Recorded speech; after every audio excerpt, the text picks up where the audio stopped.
તો હેલો મિત્રો, સ્વાગત છે ફરી એક આપણા ન્યૂ મિની વ્લોગમાં. આજનો વ્લોગ થવાનો છે બહુ મસ્ત, કારણ કે હું દેખાડવાનો છે એક ઓટો રિક્ષાવાળાની લાઈફ કેવી હોય છે. કેમ કે ઘણા લોકોને એવું મનમાં હોય છે કે ઓટો રિક્ષાવાળાની લાઈફ મસ્ત હોય છે, પણ એકચ્યુઅલીમાં આવું કાંઈ હોતું નથી. તો આ વ્લોગ શૂટ કરવા મને આખો દિવસ લાગી ગયો, ને તમને આ વ્લોગને લાઈક કરવામાં એક મિનિટ નહીં લાગે. જલ્દી છે લાઈક કરી દો અને તમે એન્જોય કરો આ વ્લોગ.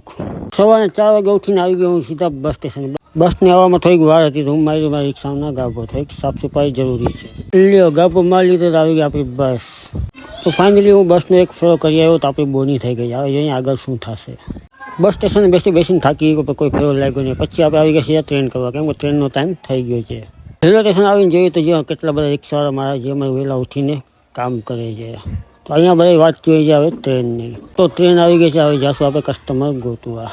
તો ટ્રેનમાં આપણે એક ફેરો મેળવી લઈએ. આપણે અહીંયા આ હોટલમાં ઉતરે તમે જોઈ શકો છો, ને સવાર થઈ ગઈ લોકોને ફરાવીને. તો ફાઇનલી આ હોટલે રોકાઈ ગયા છે. તો હવે આપણે જઈશું પાછા બસ સ્ટેશને. તો આપણે બસ સ્ટેશન આવીને બેસી ગયા, પાછો કંઈક ફેરો લાગે. ને આ મિત્રો તમે પણ દ્વારકા આવતો હોય તો અમને ડીએમ જરૂર કરજો. આપણે રાત દિવસ ત્યાં જોઈએ છે, તો તમે એકવાર ડીએમ કરીને જરૂર આવજો. તો બસ સ્ટેશને કોઈ ફેરો લાગે નહીં. આપણે આવી ગયા ભદ્રકાલી ચોકમાં, તમે જોઈ શકો છો. ને અહીંયા પર ઘણા ઓટો રિક્ષા દિવસ થાય બધે આવી જાય. ને આપણે બેઠા તો આપણે લાગી ગયા ઉપર બંદરનો ફેરો. ઉપર બંદરનો ફેરો કરીને આપણે રિટર્ન થઈ ગયા પાછા દ્વારકા બાજુ.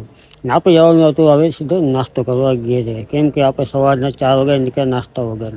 ઘરે આવી નાસ્તો પાણી કરીને હવે પાછા આપણે નીકળશું દ્વારકા બજારમાં. ને આગલો વ્લોગ જોવા માટે ફોલો કરી લો.